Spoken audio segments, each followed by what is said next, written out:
Good morning po mga amigo. Good morning! Good morning! Good morning! So, ngayon po ay may flag retreat po ang mga bata. Flag retreat. First time niyo po makikita sila na si Misma. Yan. Ang mga bata. Ayun na. Let's go! Ayan. Bababa na po kami para sa flag retreat. First flag retreat.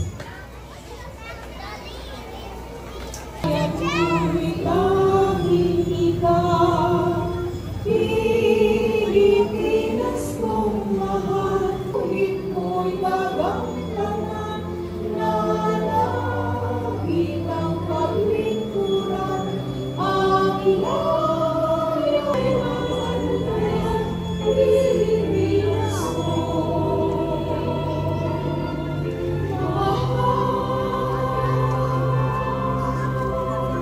Alima mga amigo. Ayan.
So ayan po mga amigo, meron pong calendar of activities sila.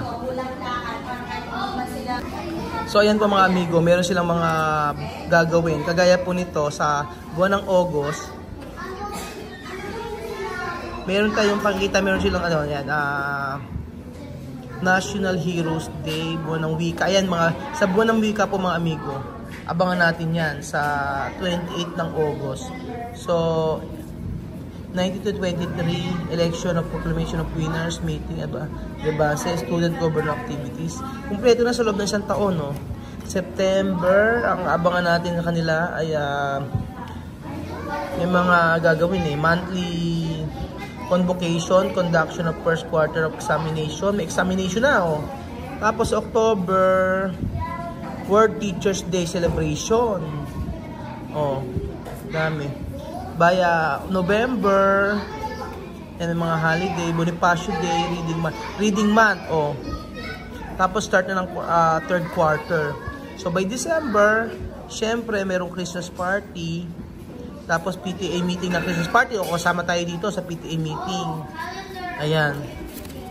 Tapos sa January, may klase na agad ng 6. Tapos ayan, may palarong bulilik po mga amigo, yung parang intrams nila. So sa January, yun ang aabangan natin mga amigo. And then by March, ipakikita na yung deliberation of grades nila. Katuwa, di ba? Tapos meron CCD Thanksgiving service, moving up ceremony by April. So ayan po yung sa 182 days, 182 days po silang papasok mga amigo. Ayan po. Tapos may yung kasi July ngayon ay natapos na yung campus tour, hindi naman kami naka-attend. Ayan. Dami. Marami silang mga activities. Nakakatuwa si Alima, bigay na bigay. Nakikita ko yung mga klase niya, parang siya ang pinakamagaling para sa akin. Ang galing niya sumayaw. Ano pa nga ako, medyo ma-emote-emote pa ako kasi kinakanta yung worship song ngayon, talagang tagos hanggang puso. So, nakita natin. Ang galing sumayaw talaga ni Alima mga amigo. At syempre, yun, si Vivian ay hindi pumasok kasi nga ay may sakit. Nakaawa naman yung bata. Uso kasi sipon tsaka lagyan ngayong araw. Ngayong mga panahon na to. So, paano ba ang gagawin?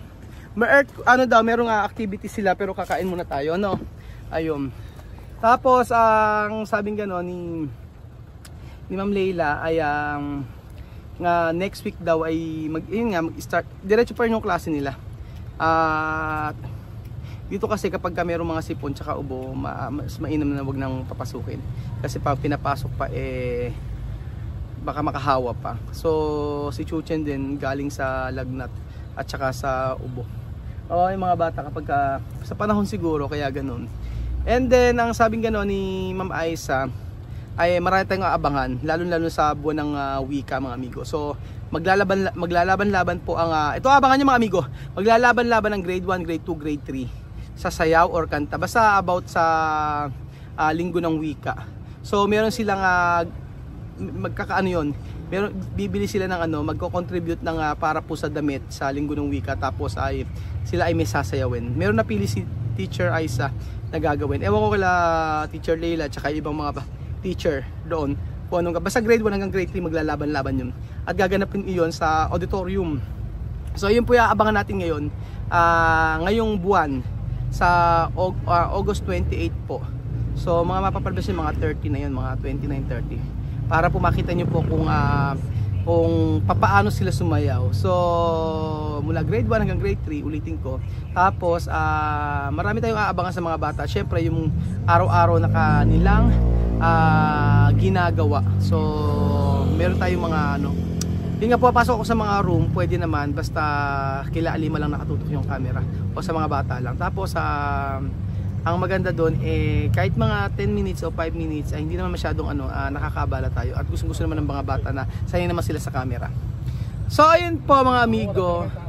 Ayun po mga amigo, meron pong earthquake and earthquake drill. Fire and earthquake drill na nagaganap dito sa Wesleyan. Yan.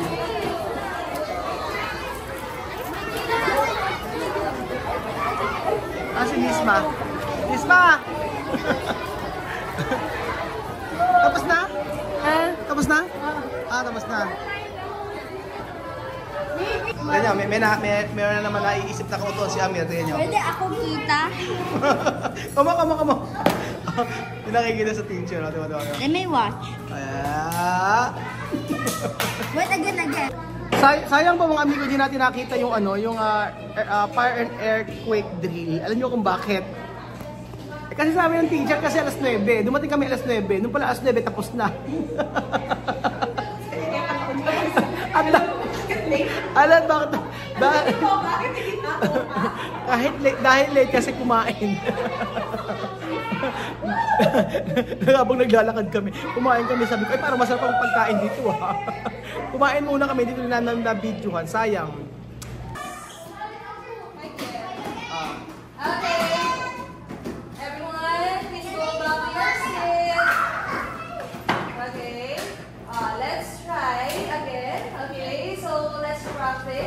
What we shall do during an earthquake, during, after. Okay, before, during, and after, what are we going to do? Okay, like for example, we are just discussing, our teacher Keita is teaching you. And then, after that, you heard what? The bell. Okay, what we are gonna do is to drop. First, we have to drop. And then, Ganyan. Yan. Over. May mga ganyan. Yan. Over. Cover. Ayan, sumisma. And then, Yes. hold. Ayan. Paano? Okay. Pag may earthquake, ganyan daw. And Ganyan. then, the bell stops. The bell stops. Okay? So, calmly, we will go to the nearest exit. Okay? Come down. Wait. Tingnan mo, after ng earthquake dito, ganyan trabaho mo, pupunasan mo sila ng pawis lahat. Nanay na nanay Ganyan talaga, pangalawa na yan. Pangalawa. So, siyempre lahat ng anak-anakan mo, gaya-gaya. Kailangan lahat sila. Ganun sila? Ganun sila? Yung mga bata? Hindi naman lahat. Ayan diba? Tingnan mo, lahat sila. Ayan, mapalit.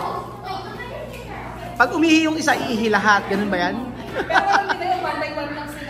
Oo, pero pag may isa sunod-sunod na ganon. Oh, para magkakakonekta yung mga bladder mo. Tapos pagka merong Hindi ko ka na. O, tingnan mo, oh. Eh, ganyan pala talaga yun, oh. Pag may isa nagpapawis lahat, nagpapunas ng pawis, lahat sila ganyan. Trabaho talaga ng mga ay ano. Abay, sa totoo lang, maghapon yung kasama yan, ganyan. So, alam niyo na po ang trabaho ng mga teacher. Iba sa ano, iba po sa dati nang ako'y nag-aaral kumpara ngayon. Ngayon, nagugulat ako kasi mas ano yung mga bata ngayon eh, mas pabebe. Mas pabebe ang mga bata ngayon. Sa amin, hindi po pwede yung dati, nung bata kami, yung papupunas-punas yung mga ganun. So, ayun po mga kababayan, yan ang mga ganap na ngayong araw. After ng flag retreat, ay merong klase ng konti, and then nagkaroon ng earthquake, fire and earthquake drill. At nakakatuwa po dahil nakikita nyo yung mga ganitong eksena. So sa mga susunod ay hindi na tayo pwede. Hindi, okay naman, depende po sa ano, depende po kung ano po yung activities. Pag may mga activities po, pwede po tayo pasok. So nag-stay po ako sa bawat room. Alam ba ito Ma'am Leila, mga 10 to 15 minutes, ganun lang. Okay naman, hindi naman nakaka-istorbo. So ayun po, salamat po sa panood ng video na to at nakita niyo po paano sila sa school araw-araw. Thank you po mga amigo at God bless po. Di ba nakakatuwa? Meron pang hirit pa pala. Nakakatuwa na makita natin silang ganun. Yun po. At ako'y masyadong masayang-masaya dahil dati iniisip ko lang na papasok sila lang dito sa Pilipinas mag-aaral, pero ngayon, totoo na, realidad na po mga amigo.